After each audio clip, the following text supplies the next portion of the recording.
substance that has mass and occupies space is called matter. It is made up of small particles called atoms that cannot be further divided. This idea was first proposed by the Greek philosopher Democritus back in 460 BC. However, due to the lack of scientific evidence, Democritus's ideas were considered mere speculations and ignored for 2000 years until John Dalton proposed the atomic theory of matter in 1808. Dalton proposed that atom is the ultimate particle of matter. This theory is called Dalton's atomic theory. It postulates that all matter is composed of atoms that cannot be made or destroyed. All atoms of the same element are identical. Different elements have different types of atoms. Chemical reactions occur when atoms are rearranged. Compounds are formed from atoms of the constituent elements. Dalton's atomic theory was able to explain the laws of conservation of mass, multiple proportion, and constant composition. However, it could not explain the results of many experiments conducted by the scientists in the later part of the 19th century and 20th century. For example, it could not explain the electric nature of matter as explained by Michael Faraday through his experiment in 1830. Michael Faraday found that when electricity is passed through an electrolyte, which is a solution that conducts electricity, chemical reactions resulting in the deposition of matter at the electrodes take place. This experiment proved that electricity consists of charged particles, which in turn indicated the electric nature of matter. The structure of an atom, however, was demystified only when William Crookes conducted experiments to study electrical discharge through gases in 1879. The apparatus used for his experiments consisted of a glass discharge tube, now called cathode ray tubes or Crookes tubes, and a high voltage source of 10,000 volts. The discharge tube was sealed at both the ends and was fitted with a thin piece of metal called electrodes at each end. It had a side tube fitted with a stopcock that connected with a vacuum pump to control the pressure of the gas or air contained inside the tube. Crookes observed that at a low pressure of 0.01 atmospheres, when high voltage of 10,000 volts is applied across the electrodes of the discharge tube, current starts flowing inside the tube. To further study the behavior of this current, he punctured the anode inside the cathode ray tube and coated the glass tube behind the anode with a fluorescent material, such as zinc sulfide, and then repeated the experiment. This time, he noticed a bright spot on the coating behind the anode, which confirmed two things. 1. The current consisted of invisible ray of particles, some of which could pass through the perforated anode. 2. These rays were emitted out of cathode and moved towards the anode. These rays were named cathode rays. Some other facts about the cathode rays were discovered in 1897 by J.J. Thomson and other scientists through a series of experiments. In one of his experiments, Thomson observed that if a pinwheel is placed in the path of the cathode rays, the ray caused the pinwheel to rotate.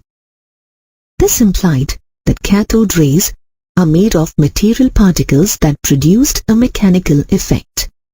He then observed that if a metal foil is placed in the path of cathode rays, it becomes hot. This implied that cathode ray produced a heating effect. Thomson also observed that if a solid object is placed in the path of cathode rays, it produced a sharp shadow of the object. Therefore, he concluded that cathode rays travel in a straight line. However, when he applied an electric field to the setup, the cathode rays deflected towards the positive plate of the electric field. He observed the same result on applying a magnetic field. Therefore, he concluded that the cathode rays consisted of negatively charged particles, which he named electrons. Through his experiments, Thomson also concluded that the properties of cathode rays do not depend upon the material of electrodes and the nature of the gas present in the cathode ray tube. This led him to the conclusion that electrons are the basic constituents of all atoms. Thomson then tried to calculate the charge to mass ratio of electrons by applying electrical and magnetic field perpendicular to each other, as well as to the path of electrons flowing in a cathode ray tube. He observed that the amount of deviation of the electrons from their path depends on three main factors. 1. The magnitude of the negative charge on the particle. The more the negative charge, the greater the deflection. 2. The mass of the particle.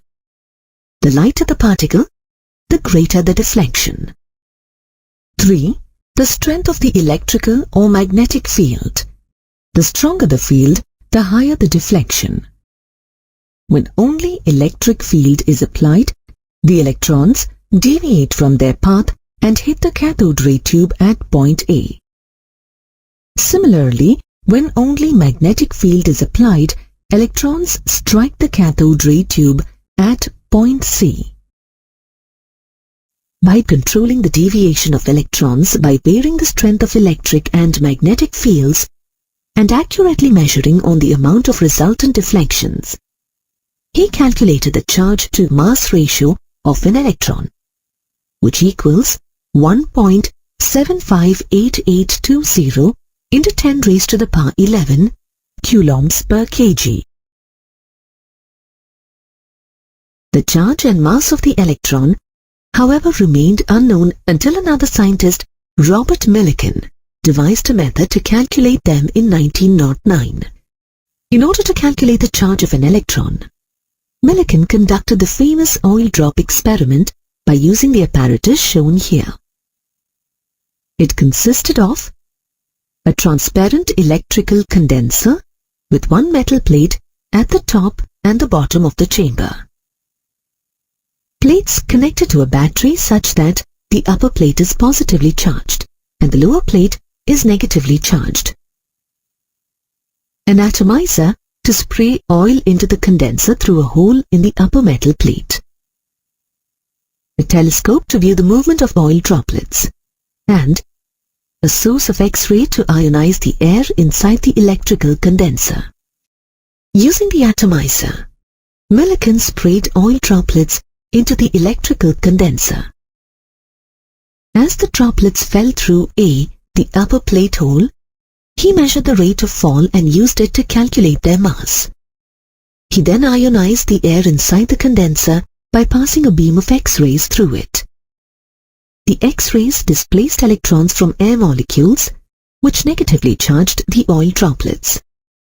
On applying voltage to the upper positive plate, the charged oil droplets got attracted towards it against all gravitational and electrostatic forces. Millikan then varied the voltage to strike a balance between the acting forces and to make the oil drop stationary. He then calculated the change on the droplet from the mass of an oil droplet and the charge on the plate. He found that the magnitude of electrical charge, Q, on the droplets is always an integral multiple of the electrical charge E. That is, Q is equal to NE. Knowing the values of Q and N, Millikan calculated the charge on an electron to be 1.6 into 10 raised to the power minus 19 coulombs. The mass of the electron, or ME, was then determined by combining the results of Millikan oil drop experiment and Thomson's value of E by M ratio, and was found to be 9.1094 into 10 raised to the power minus 31 kgs. Just like the discovery of cathode rays led to the discovery of the negative particles called electrons, the discovery of anode rays led to the discovery of the positive particles called protons. Anode rays, also called canal rays, were discovered by E. Goldstein in 1886, when he repeated the cathode ray experiment conducted by Crookes with a perforated cathode instead of a perforated anode. He observed that discharge tubes containing a perforated cathode also emit a glow at the cathode end. Goldstein concluded that in addition to the already known cathode rays, there is another ray that travels in the opposite direction. Since these rays passed through the holes or channels in the cathode, he called them canal rays. They consisted of positive ions, whose charge and mass values depended on the gas inside the discharge tube. Hydrogen gas produced the smallest and the lightest positive ions, with the magnitude of charge same as that of an electron, but with a positive charge, that is, plus 1.6 into 10 raised to the power minus 19 coulombs, and a mass that was found to be similar to that of a hydrogen atom, that is 1.67 into 10 raised to the power minus 24 grams. The mass of the positive particles originating from the other gases in the discharge tube was found to be whole number multiples of the mass of those originating from hydrogen gas. Therefore, the positive particles from hydrogen gas carrying one positive charge and mass equivalent to a hydrogen atom were taken as the fundamental particles of any atom and were named as protons. By 1913, after performing a considerable amount of research on the charge and mass of negative and positive subatomic particles, scientists tried calculating the atomic mass. It was determined that the atomic number of an element is equal to the number of protons present in its nucleus.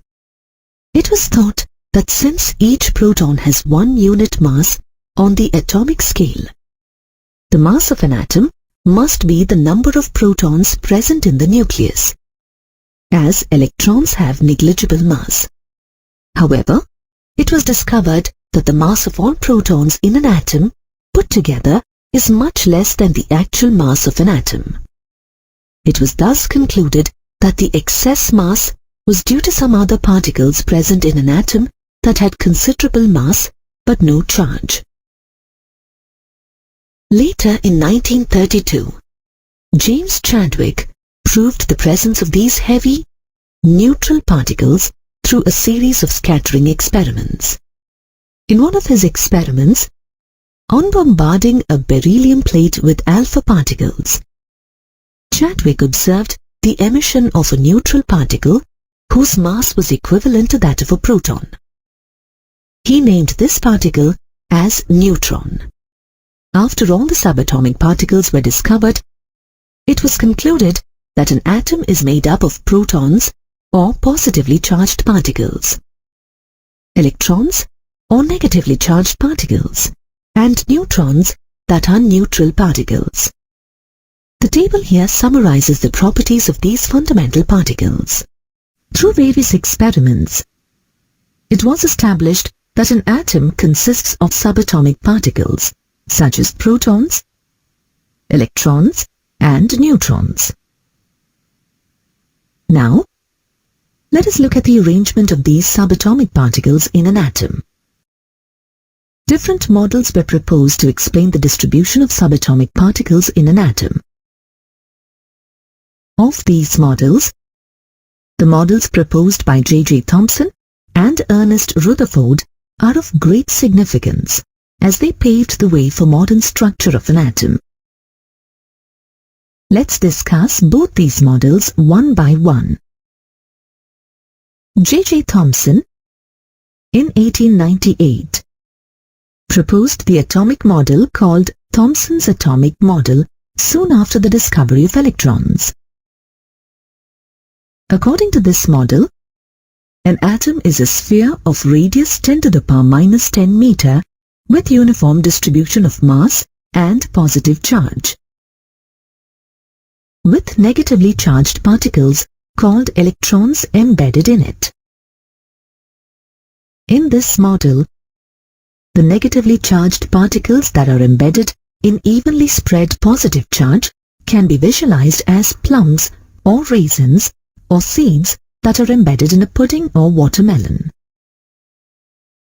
Therefore, this model is also called plum pudding, raisin pudding, or watermelon model. Although this model successfully explained the overall neutrality of the atom, it could not explain the results of the scattering experiment conducted by Ernest Rutherford. Also, it couldn't explain the stability of an atom. That is, how the positively charged particles are shielded from the negatively charged particles without getting neutralized. In order to validate Thomson's atomic model, in 1911, Rutherford and his students, Hans Geiger and Ernest Marsden, conducted an experiment called the gold foil experiment or alpha particle scattering experiment. Before we proceed to alpha particle scattering experiment, let us acquaint ourselves with the term alpha particle. Its source, other particles emitted from the same source, and their few characteristics. We know that certain elements emit radiation on their own, and this phenomenon is called radioactivity. The elements are known as radioactive elements. The alpha rays are emitted by these radioactive elements along with beta and gamma rays. Rutherford found that alpha rays consist of high-energy particles carrying 2 units of positive charge and 4 units of atomic mass. Hence, these particles are dipositive helium nuclei. The beta rays are negatively charged particles similar to electrons. And the gamma rays are high-energy radiations like X-rays. Unlike alpha and beta rays, gamma rays do not contain particles and are neutral in nature. The alpha particles have the least penetrating power among the 3. The penetrating power of beta particles is nearly 100 times, and the penetrating power of gamma rays is 1000 times more than that of the alpha particles. Now let us move on to alpha particle scattering experiment. In this experiment, a stream of high-energy alpha particles from a radioactive source was bombarded on a very thin gold foil. The thin gold foil had a circular fluorescent zinc sulfide screen around it.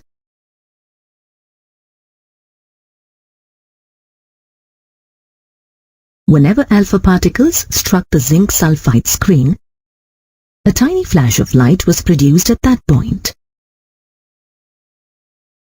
If Thomson's model is correct, then all the alpha particles should pass through the gold foil almost undeflected. This is because the entire mass and positive charge is uniformly spread throughout an atom.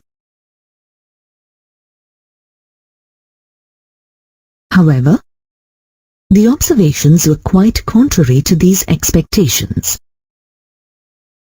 The following are the unexpected observations made in this experiment. Most of the alpha particles passed through the gold foil undeflected. A small fraction of the alpha particles were deflected by small angles. A few alpha particles were deflected by large angles. A very little amount of alpha particles, 1 in 20,000, were bounced back to the source, that is nearly by 180 degrees. Based on these observations, Rutherford concluded that as most of the alpha particles passed undeflected, most of the space inside the atom is empty. Only a small number of deflected particles suggested that the positive charge of the atom is not spread throughout the atom, as Thomson had presumed. Rather, it is concentrated at the center in a very small volume. The alpha particles that are deflected by larger angles and by 180 degrees indicated that the atom has a dense, positive charge with entire mass concentrated at the center. As the alpha particles approach much nearer to the massive positively charged center, they get deflected by larger angles, and as they directly hit the massive positively charged center, they get deflected nearly by 180 degrees. It is due to the increase in enormous repulsive forces from the massive positively charged center. Rutherford named the positively charged center present in an atom as nucleus. Calculations by Rutherford showed that the volume of the nucleus is negligible as compared to the total volume of the atom. For an atom of radius 10 to the power minus 10 meter, the radius of the nucleus is about 10 to the power minus 15 meter. That means, if a cricket ball represents a nucleus, the radius of the atom would be about 5 kilometers. Based on the observations and conclusions of the gold foil experiment, Rutherford proposed a new atomic model called Rutherford's nuclear model of atom immediately after the discovery of protons. According to the Rutherford's nuclear model of atom consists of a tiny, dense, positively charged center called nucleus. Entire positive charge and most of the atomic mass of an atom is concentrated in the nucleus. Electrons are found outside the nucleus. They revolve around the nucleus with high velocities in circular paths so as to counterbalance the electrostatic forces of attraction between the protons and electrons. Electrostatic forces of attraction hold the electrons and the nucleus together in an atom. As electrons move in circular paths around the nucleus, just like planets revolve around the Sun in the solar system, Rutherford's atomic model is also called planetary model.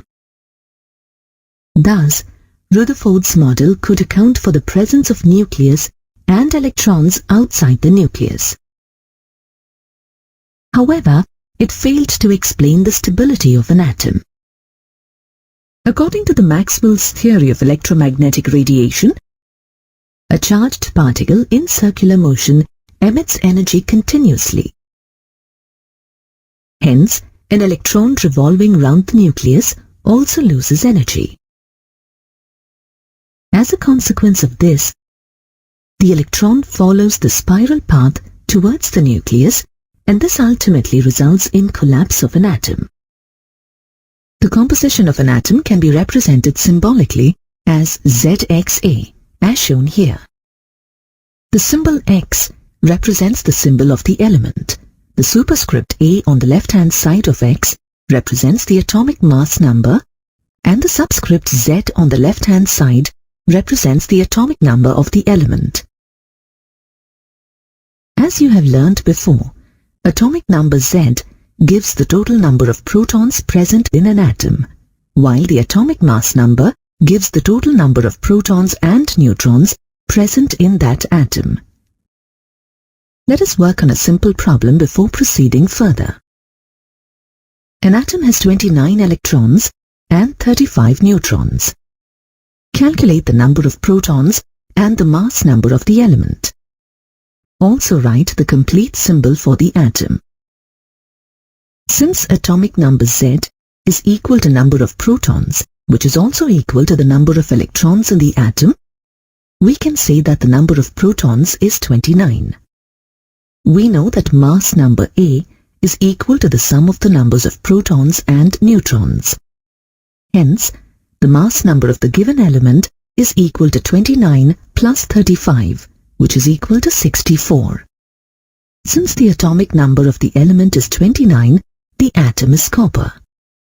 The complete symbol for the atom may be represented as shown here.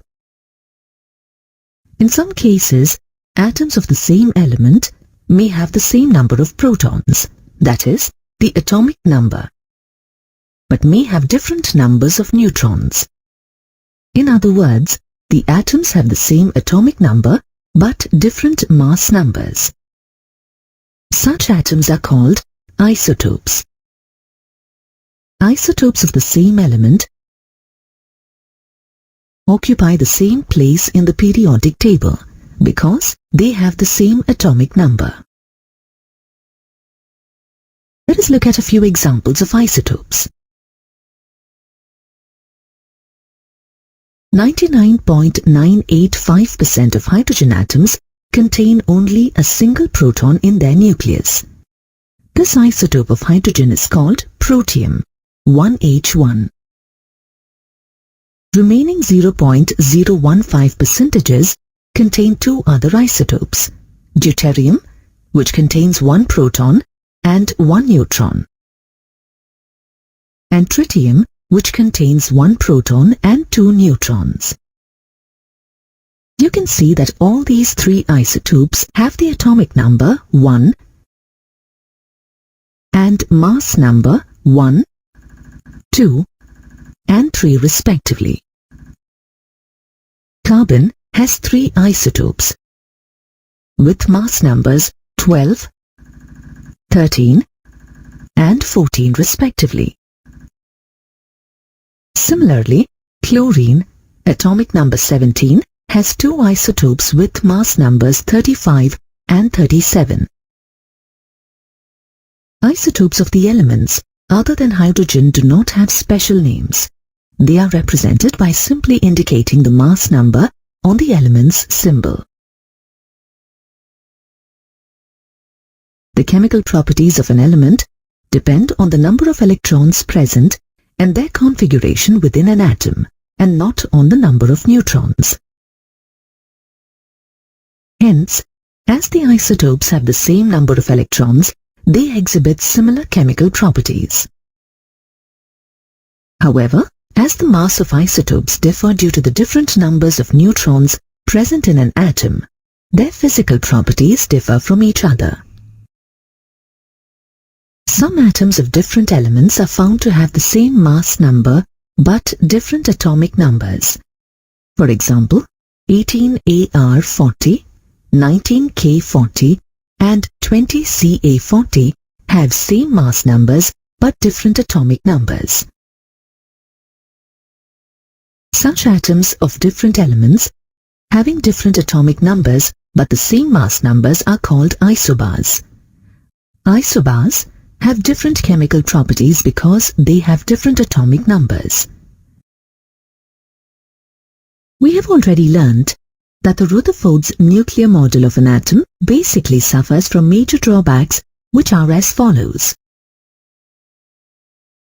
Firstly, it couldn't explain the stability of an atom in the view of the electromagnetic theory. Secondly, as a consequence of its inability to explain the stability of an atom, it couldn't explain the observed atomic spectra. This is because, according to the electromagnetic theory, an accelerated electron continuously emits energy, and ultimately it falls into the nucleus along a spiral path.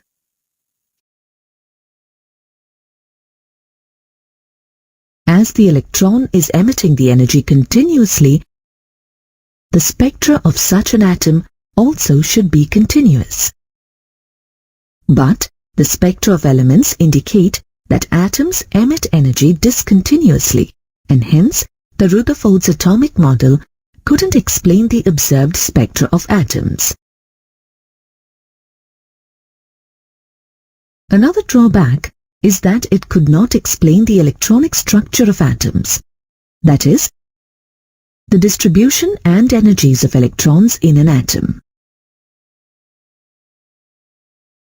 These drawbacks inspired several scientists to revisit the historical results about the behavior of electromagnetic radiation and its interaction with matter in order to improve the Rutherford's atomic model. The improvised outcome of the Rutherford's atomic model is the Bohr's atomic model. Bohr's theory could successfully explain the stability of an atom as well as the discontinuous spectra for hydrogen atom. To understand the Bohr's atomic model, it is necessary to first acquaint ourselves with the nature of electromagnetic radiations. The underlying principle behind the Bohr's atomic model is the quantization of energy, which is explained in the latter part of our discussion. Energy can be transmitted through space by electromagnetic radiations. These electromagnetic radiations are the best described in the terminology of waves. The wave nature of electromagnetic radiation was established in 1870 by James Clerk Maxwell. Let's now understand the general characteristics of waves. An object produces a series of waves when it vibrates continuously. However, the vibratory motion of charged particles, like electrons, produce a wave train of oscillating electrical field and magnetic field. Such waves, which are produced due to the periodic motion of charged particles, such as electrons, are called electromagnetic waves. This is suggested by James Maxwell. Note that the name electromagnetic radiations is attributed to the waves that consist of oscillating electrical and magnetic properties. An electromagnetic wave can be represented as shown.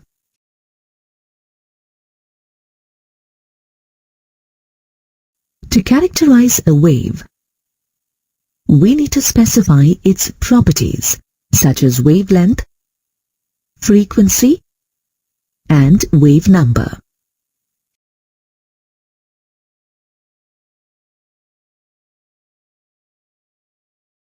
A wavelength is the distance between two successive crests or troughs of a wave. Wavelength is denoted by the Greek letter lambda. It is expressed in either centimeters or meters or in angstrom units. The next characteristic of a wave is the frequency. Frequency is the number of waves that pass a given point in 1 second. It is denoted by the symbol nu and is expressed in hertz. Velocity of a wave is defined as the distance traveled by a wave in 1 second. Velocity is denoted by c and is expressed in centimeter per second. Let's now understand the relationship between the wavelength, frequency, and velocity of a wave. As frequency is the number of waves passing through a point per second, and wavelength is the length of each wave, their product will give the velocity of the wave. The electromagnetic waves travel through empty space with the velocity of light. The last characteristic of a wave is the wave number, which is defined as the number of wavelengths per unit length. It is denoted by the symbol nu bar and given by the equation nu bar equals 1 by lambda per centimeter. Now, let us solve a numerical problem on the basis of the characteristics of a wave. Calculate the wave number and frequency of violet radiation having wavelength 4000 angstrom. First, let us calculate the wave number. The first step involves writing the formula to calculate wave number, that is, nu bar equals 1 by lambda. The given lambda value is 4000 angstroms, which is equal to 4 multiplied by 10 raised to the power of -7 meters. The second step involves substituting the value of lambda in this equation. On solving, we get nu bar is equal to 2.5 multiplied by 10 raised to the power of 6 per meter, or 2.5 multiplied by 10 raised to the power of 4 per centimeter. Now, let us calculate the frequency of violet radiation.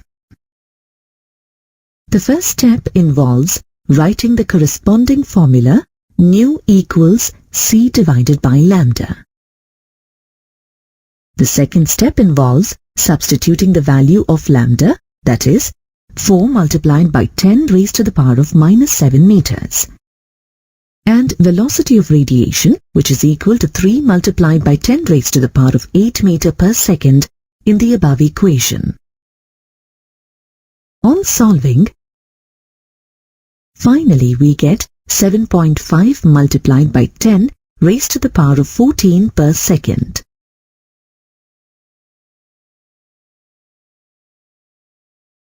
Now, let's look at certain key properties of electromagnetic waves. Electromagnetic radiation, as shown, is a form of energy that consists of alternating electrical and magnetic fields produced by oscillating charged particles, are perpendicular to each other and perpendicular to the direction of propagation of radiation. Unlike sound or water waves that require a medium for propagation, electromagnetic waves can move in vacuum at the velocity of light, that is, 3 × 10 raised to power 8 meters per second. All electromagnetic radiations travel with the same velocity but differ from one another in wavelength and therefore in frequency. Let us have a look at the arrangements of different electromagnetic radiations in increasing order of their wavelengths or in decreasing order of their frequencies. When these electromagnetic waves of different wavelengths are arranged in the order of increasing wavelength or decreasing frequencies, it is called electromagnetic spectrum. Of these, the radiations that are visible to the naked eye constitute the visible spectrum. The frequency range of the visible rays is 3.9 × 10 to the power 14 to 7.9 × 10 to the power 14 Hz. The region above the violet color is called the ultraviolet region and has a frequency equal to 7.9 × 10 to the power 14 to 3.4 × 10 to the power 16 Hz. The region below the red color is called the infrared region, and the frequency of the waves of this region is 3 × 10 to the power 11 to 3.9 × 10 to the power 14. Ultraviolet and infrared rays are not visible to the naked eye. Other important regions in the electromagnetic spectrum include radio waves with frequency less than 10 to the power 9 and microwaves with frequency of 10 to the power 9 to 10 to the power 11 Hz. Radio waves have the longest wavelength in the electromagnetic spectrum. Radio frequency region around 10 to the power 6 Hz is used for broadcasting. Microwave region around 10 to the power 10 is used for radar. Two other kinds of electromagnetic waves are X-rays and gamma rays. The wave nature of electromagnetic radiation successfully explains the phenomena of interference and diffraction. But the phenomenon of black body radiation, photoelectric effect, and the spectra of atoms were not explained. These things could be explained only if the radiation is assumed to be a stream of photons. That is, by considering particle nature.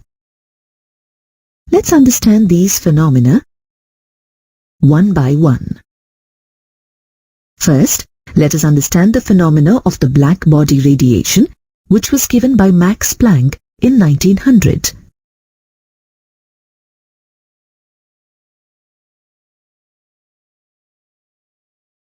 In general, when radiation strikes any surface of the body, part of it is reflected, part of it is absorbed, and part of it is transmitted.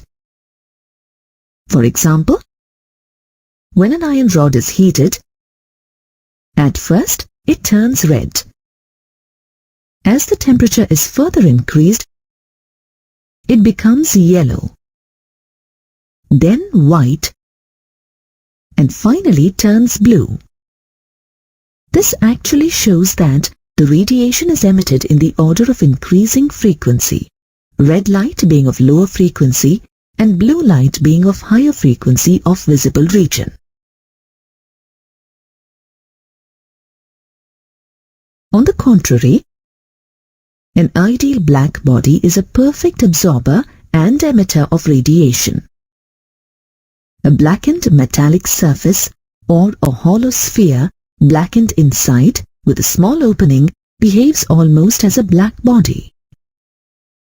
Any type of radiation that enters this small opening gets reflected multiple times within the sphere until all the energy is absorbed. Thus, a black body is not only a perfect absorber of radiant energy, but also a perfect radiator. Black body radiates the maximum amount of energy at a given temperature.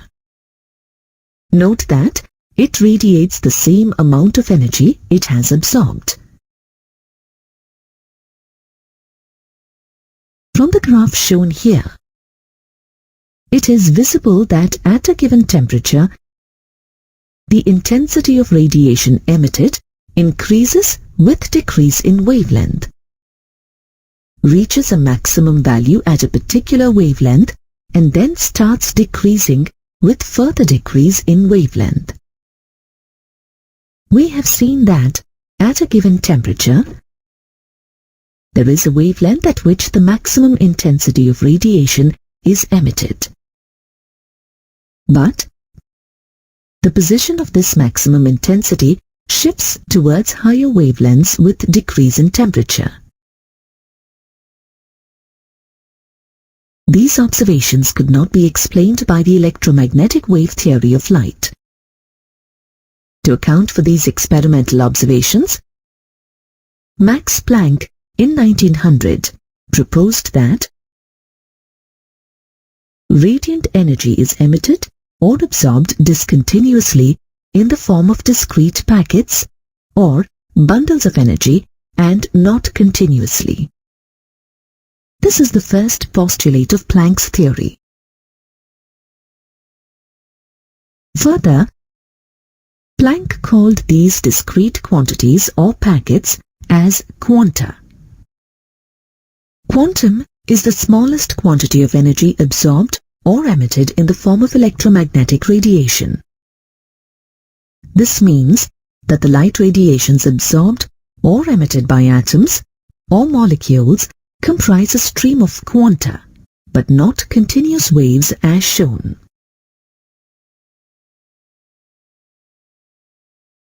According to the second postulate, the amount of energy associated with the quantum of energy is proportional to the frequency of radiation. E is proportional to nu, or E equals h multiplied by nu,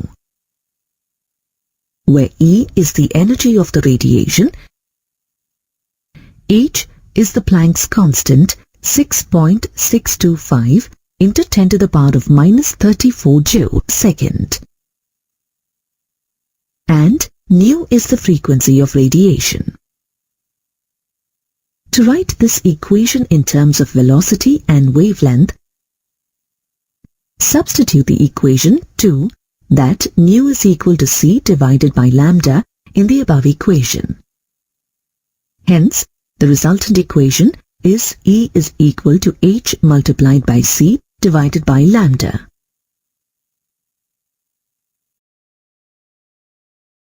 The third postulate says that the total amount of energy emitted or absorbed by a body will be a whole number multiple of quanta.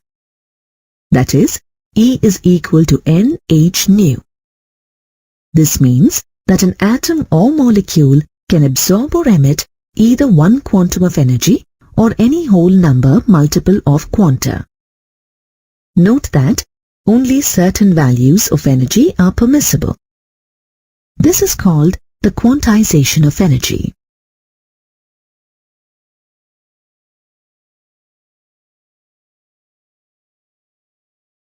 Now let us solve a numerical problem based on Planck's equation. Calculate the magnitude of the energy of 1 mole of photons of radiation whose frequency is 4.96 multiplied by 10 raised to the power of 14 per second. The first step involves writing the expression for the energy associated with one photon, that is, E equals h nu. In the second step, let us substitute the values of h, that is, 6.626 multiplied by 10 raised to the power of minus 34 joule/second, and the given value of frequency, that is 4.96 multiplied by 10 raised to the power of 14 per second. On substituting and solving, finally, we get 3.286 multiplied by 10 raised to the power of minus 19 joules. The third step involves writing the expression to calculate the energy associated with 1 mole of photons. That is, E equals nh nu. Here, n is equal to 1 mole, that is 6.023 multiplied by 10 raised to the power of 23.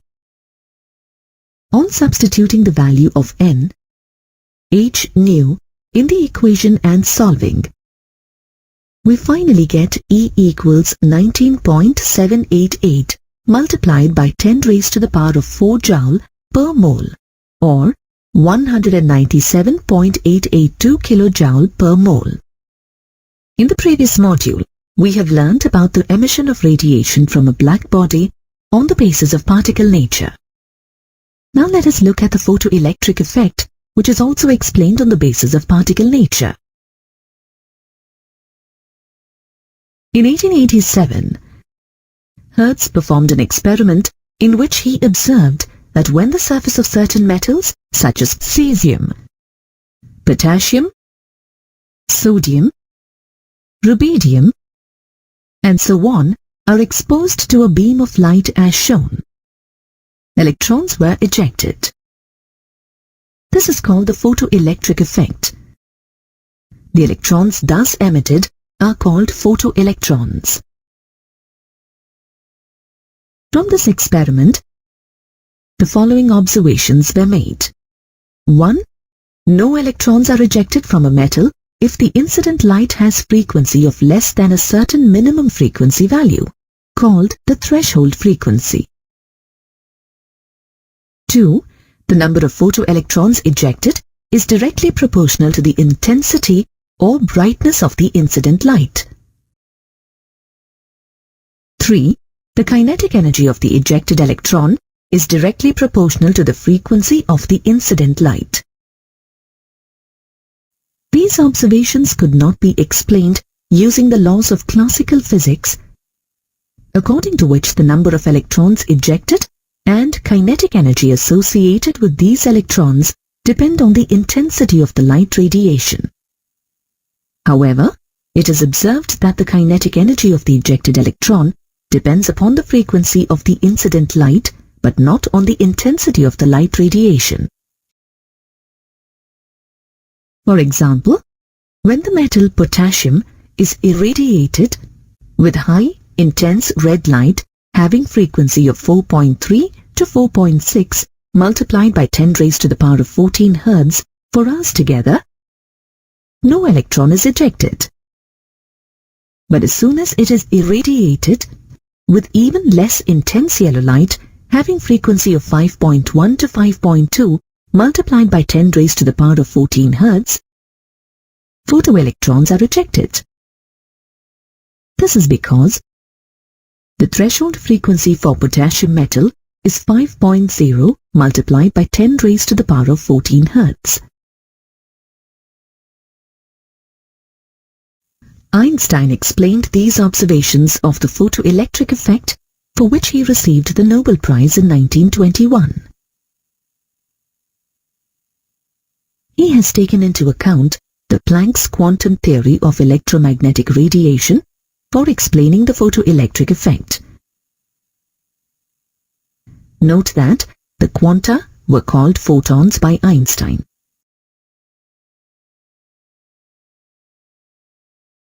According to Einstein, electrons in metals are held by attractive forces by the metal kernels, that is, the positive ions of the metal. To overcome these forces, the photons of incident light must possess a certain minimum energy, so as to release an electron from the metal's surface.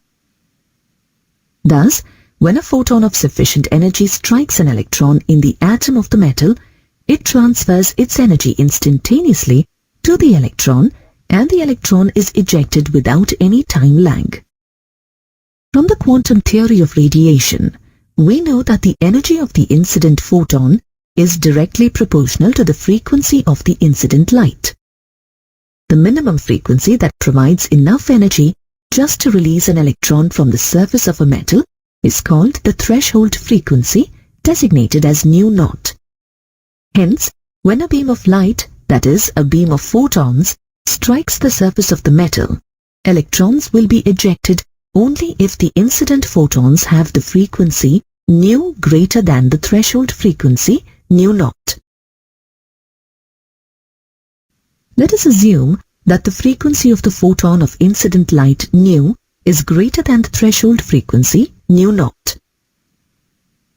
In other words, the striking photon has energy equal to h nu, and the minimum energy required to eject the electron is h nu 0. As the energy of the incident photon h nu is greater than h nu 0, the remaining energy, that is h nu minus h nu 0, is imparted as kinetic energy to the electron. Thus, h nu minus h nu 0 is equal to half mv square. Here, m is the mass of an electron and v is the velocity of the ejected electron. On rearranging the equation, we get h nu is equal to h nu 0 plus half mv square. H nu 0 is constant for a particular metal and is designated as W0, which is called work function. Now, the equation in terms of work function is as shown. Let us observe the values of work function for a few metals. Hence, if the energy possessed by the photon is high, the energy transferred to the electron is also high, and hence the kinetic energy of the ejected electrons is also high. In other words, greater is the frequency of the incident light, greater is the kinetic energy of the ejected electron as shown in this graph. Lastly, greater is the intensity of incident light or the number of photons that strike a metal, greater is the number of electrons ejected. For example, when more and less intense yellow light is made to shine on potassium metal separately, then relatively more number of electrons will be ejected from the potassium metal irradiated with high intense yellow light.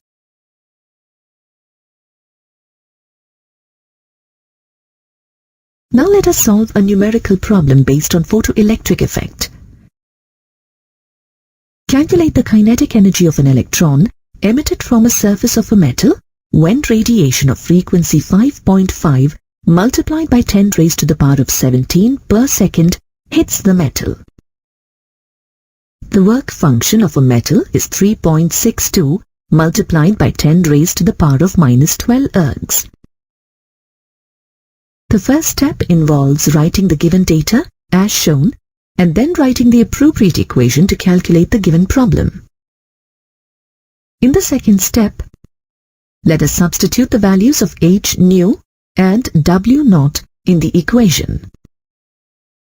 On solving, we get the final answer as 3.63 multiplied by 10 raised to the power of minus 9 ergs. Hence, the electron will be emitted with a kinetic energy of 3.63 multiplied by 10 raised to the power of minus 9 ergs. Thus, these theories and conclusions, such as the black body radiation and the photoelectric effect, led to the development of further Bohr's model of atom. Bohr's model of atom could successfully explain the line spectrum of hydrogen atom that you will learn about in the next module. Before we begin to learn about atomic spectra, let's understand the term spectrum. When a ray of white light from the sun or an incandescent lamp is passed through a prism, it is dispersed into a continuous array of 7 colors, namely VIBGYOR. This is called spectrum. It is observed that in a spectrum, the radiation with lower wavelength bends more than the radiation with higher wavelength. That is why we see violet with lower wavelength at 400 nanometers and red with higher wavelength at 700 nanometers in the spectrum. The most common example of a spectrum visible to naked eye is a rainbow, consisting of 7 colors that constitute the white light. These colored bands merge into each other. Therefore, the spectrum of ordinary white light is called continuous spectrum. Electromagnetic radiations include a range of wavelengths, and this array of wavelengths is referred as the electromagnetic spectrum. When electromagnetic radiation interacts with matter, atoms and molecules, they absorb some part of radiation and go to a higher, unstable energy state called excited state. As the atoms are unstable in their excited states, they tend to revert to its original state, called the ground state, by emitting the same amount of energy that it had absorbed earlier. This energy can be emitted in a single step or in a number of steps. Depending on the amount of energy emitted, a radiation of particular wavelength is obtained.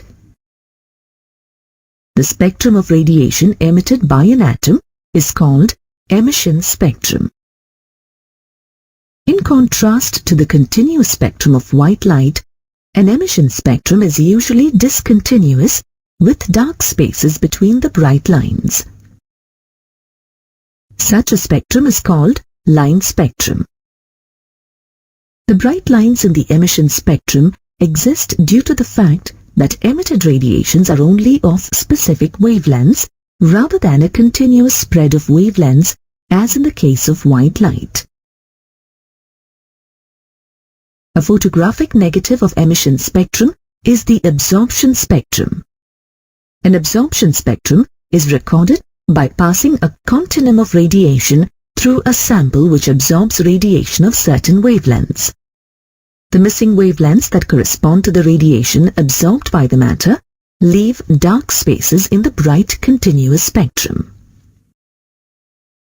Unlike emission spectrum, absorption spectrum consists of a series of dark lines in the bright continuous spectrum. The study of emission or absorption spectra to determine the molecular structure is referred as spectroscopy. The emission spectra is also called atomic spectra, sometimes because each atom has a unique emission spectrum, just like each human being has unique fingerprints. The characteristic lines in atomic spectra can therefore be used in chemical analysis to identify unknown atoms.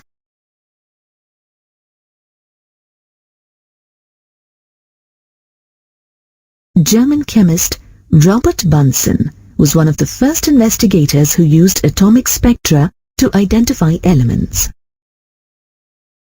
Elements like rubidium, cesium, thallium, indium, gallium, and scandium were discovered when their minerals were analyzed by the spectroscopic method. The presence of helium was also detected in the Sun by means of the spectroscopic method. Now, let us study the line spectrum of hydrogen, which is a one-electron system. When an electric discharge is passed through hydrogen gas, hydrogen molecules dissociate to produce energetically excited hydrogen atoms. These excited atoms emit electromagnetic radiation of discrete frequencies while coming back to lower energy levels. The resultant hydrogen spectrum consists of multiple series of lines that are named after their discoverers. The first series in the hydrogen atomic spectrum, Balmer series, was discovered by Johann Jacob Balmer in 1885. Its lines belong to the visible spectrum of electromagnetic radiation. These are observed when the electrons jump from n greater than or equal to 3 to n equal to 2 principal energy level. Balmer showed that if spectral lines are expressed in terms of wave number, then the visible lines of the hydrogen spectrum obey the formula wave number, nu bar equal to 1,09,677 multiplied by 1 divided by 2 square minus 1 divided by n square per centimeter. Here, n is an integer equal to 3, 4, 5, etc. Balmer's formula inspired the Swedish spectroscopist Johannes Rydberg to come up with a modified formula to describe all series of lines in the hydrogen spectrum. The equation may be written as wave number nu bar is equal to 1,09,677 multiplied by 1 divided by n1 square minus 1 divided by n2 square per centimeter. Here, n1 is equal to 1, 2, 3, etc. and n2 is equal to n1 plus 1, n1 plus 2, etc. The value 1,09,677 per centimeter is called the Rydberg constant for hydrogen. The first 5 series of lines that correspond to n1 equal to 1, 2, 3, 4 and 5 are known as Lyman, Balmer, Bastian, Brackett and Fund series respectively. Each of these series shown in the table represents the line spectrum emitted by the electrons of hydrogen atom when they change state from N2 to N1 principal energy levels. Here, N1 and N2 represents the lower and higher energy levels respectively.